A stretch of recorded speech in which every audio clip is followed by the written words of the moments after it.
Kendrick Perkins dared ESPN on air. Stephen A. Smith was left speechless.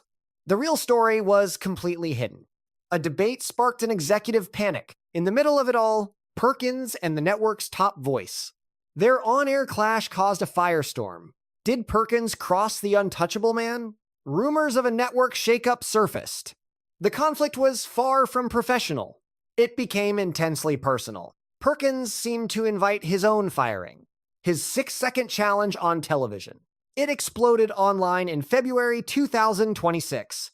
He cryptically mentioned someone in Boston. He wasn't threatened or unstable. He knew he was untouchable and said so. By March 2026, Perkins was still there. No firing occurred. The reason is key. To understand, you must know his past. His job security explains his confidence. His story began in Beaumont, Texas. He faced childhood tragedy and abandonment.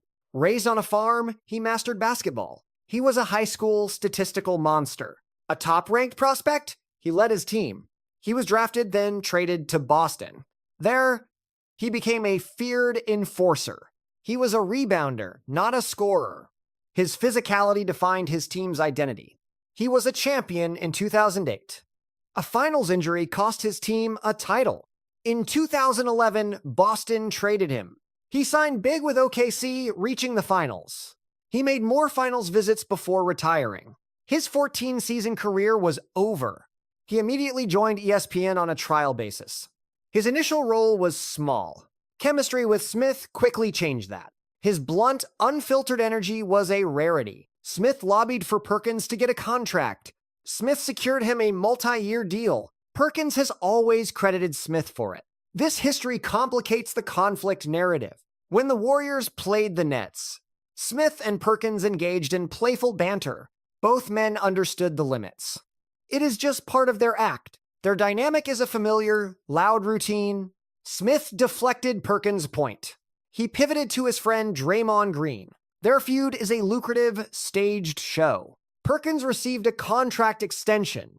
He was renewed again in October 2024, so his job has long been secure. He speaks from a position of strength.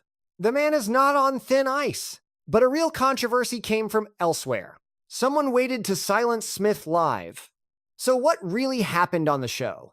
The viral moment did not involve Perkins. The guest was Alexis Ohanian. Ohanian is the co-founder of Reddit. As Serena Williams' husband, he had a score to settle. Smith had criticized Williams' Super Bowl performance. She appeared during Lamar's halftime show. Smith's commentary on her appearance was harsh. He'd suggested divorce over the performance. Smith claimed she was trolling an ex. He framed her appearance as disloyalty. He implied the marriage was fragile. Ohanian waited patiently for his moment. On October 9th, he confronted Smith live.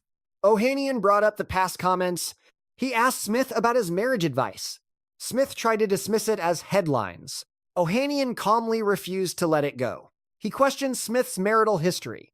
Ohanian noted his own field of expertise. Smith clarified he had been married. Ohanian then delivered a precise takedown. He simply said he stays in his lane. Clips of the moment went viral online. Social media declared Smith was speechless. The confrontation was highly effective. It was a calm, surgical dismantling. He used logic instead of raising his voice. The implication was that Smith should too. Smith had judged a marriage without standing. He had misread a simple performance. Smith missed Serena's context.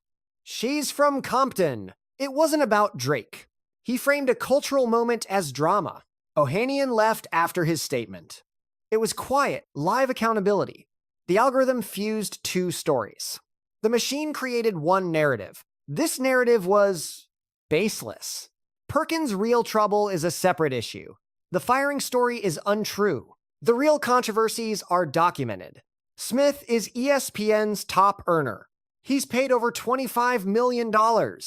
His controversies are the brand. They involve serious offenses. In July 2014, Ray Rice assaulted his fiancée. The tape led to his suspension. Smith condemned Rice, then pivoted. He advised women in his family. He said, "Don't provoke." He cautioned against inciting men. Because a man might attack you, This framing blamed the victim. Backlash was swift. A co-host publicly condemned him. ESPN suspended him for a week. His pay then increased. Ohtani was a dominant player. He used an interpreter. Smith said this harmed baseball. He wanted an American face for the sport. This was during rising anti-Asian hate. Smith later apologized for insensitivity. Ohtani won MVP, kept his interpreter. Aisha Curry tweeted about officiating. Smith lectured her. He told her how to act. He praised Savannah James for being quiet. Social media reacted strongly. No suspension came.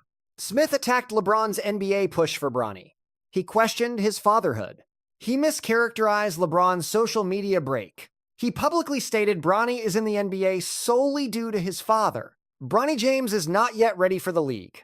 Not yet, though. LeBron confronted Smith over the remarks. Smith later confirmed their genuine mutual dislike on air. He threatened to expose personal details about LeBron, then apologized. More recently, Smith criticized Zion Williamson's conditioning on his show. He questioned Zion's issue, suggesting it was an addiction. Food. The Pelicans' social media fired back using Smith's own clips. Smith retorted that his fame surpassed everyone on the team but Zion. The result was more clicks and engagement, with no discipline. This pattern mirrors that of Kendrick Perkins, who has his own controversies. He's also benefited from ESPN's embrace of confrontational debate. Both men are protected, not despite, but because of their controversies. Kendrick Perkins faced backlash for his Jokic MVP voting remarks. With impressive stats, Jokic was a legitimate MVP contender. On First Take, Perkins questioned Jokic's dominance with a statistic. He noted that recent low-scoring MVP winners were all white. He then posed a question about what those players had in common. He asserted 80% of NBA MVP voters are white. Co-panelist JJ Redick immediately pushed back on the implication. You just said that. Perkins denied implying racism, claiming he was stating facts. Charles Barkley questioned if he'd just invented the 80% figure. A review showed the voter panel was much more diverse. The next day, First Take issued an on-air correction. The show confirmed the panel was far more diverse than Perkins claimed. Perkins himself offered no retraction. ESPN apologized for him, and he remained employed. This began when Barkley called Perkins an idiot on air. Perkins fired back, calling Barkley a senior citizen. The feud continued for months across both networks. The conflict served as a proxy for network rivalry. Michael Wilbon brokered a truce between them via group text. Barkley agreed, suggesting they meet during the NBA Finals. Perkins announced the piece on the Stephen A. Smith Show. The truce was timely, given the TNT crew's move to ESPN. Perkins later made a controversial comparison involving Bill Russell. The comment generated his biggest backlash since the Jokic incident. He argued that modern off-court struggles are a major factor. He acknowledged the past involved racism and death threats, but he equated that with the mental toughness needed for social media. He equated social media criticism with what Bill Russell faced. Russell endured death threats and played through segregation. The clip went viral, with many criticizing his view. Kevin Durant called it a bad take. No discipline from ESPN followed. A podcast comment fueled rumors Perkins was nearly fired, a story that proved false. The 2025 to 2026 hot takes? In January 2025, his take on Curry's All-Star status blew up online. In February 2026, he likened his own game to Victor Wembanyama's on air. He claimed that, like the Phenom, he goes left. The internet hated the comparison. That clip launched rumors he would be fired. YouTube monetized the outrage with fake exposés and fabricated drama. They alleged Smith was plotting against him, which was completely unverified. Records proved this wrong, as ESPN had just renewed him in October 2024. ESPN's layoffs. What truly happens with controversial talent? People think ESPN fires controversial figures because the network constantly lays people off.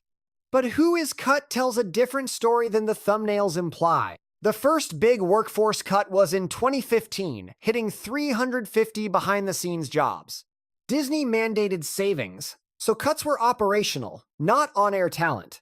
The first major on-air purge hit in 2017, axing around 100 names. Analyst Trent Dilfer and reporter Ed Werder were among the well-known cuts. Anchors like Sarah Walsh and Jay Crawford were also let go. The network cited losing over 10 million subscribers and needing to focus on digital. In November 2020, 300 jobs were cut and 200 positions were eliminated. Production staff like producers, directors, and editors were hit hardest. The rise of remote production made large on-site crews obsolete. Then came 2023, when 20 high-profile personalities were let go in a single day. Jeff Van Gundy, Jalen Rose, Max Kellerman, and Keyshawn Johnson were out. Suzy Kolber, after 27 years, was gone, along with Steve Young and others. The reason was clear: cutting high commentator salaries was most efficient. The follow-up cuts in 2024 and 2025 were smaller, but still noticeable. Sam Ponder's role on Monday Night Football was eliminated. Shannon Sharpe's exit fit the same pattern of non-renewals for cost savings. Yet through all of this, Stephen A. Smith and Kendrick Perkins were never cut. Because the layoffs were never about controversy. They were about cost, subscriber decline, and Disney's $5.5 billion savings mandate. The math was simple. Big salaries with big audiences were kept. Big salaries with moderate audiences were cut. Smith brings in huge numbers. Perkins drives major engagement. Both are worth what ESPN pays them. The idea that a controversial clip, even one with 1.8 million views of backlash, gets someone fired, misunderstands ESPN's business decisions. The network apologized for his comments but kept him employed. That is the key. As of March 2026, ESPN was hiring, not firing. 6 veteran reporters from the Washington Post joined the network. The president said the hires would strengthen their position in sports news. That isn't the move of a network cleaning house. The Perkins fired narrative is a predictable cycle fueled by viral clips. YouTube channels then package the outrage with thumbnails claiming he was fired. The actual video backtracks, saying he could be fired, then nothing happens. Perkins knew exactly what that soundbite would create. Views surged as Smith was silenced. It was Ohanian, not Perkins. "I build companies," he said. Smith muttered. Ohanian calmly left, his point made.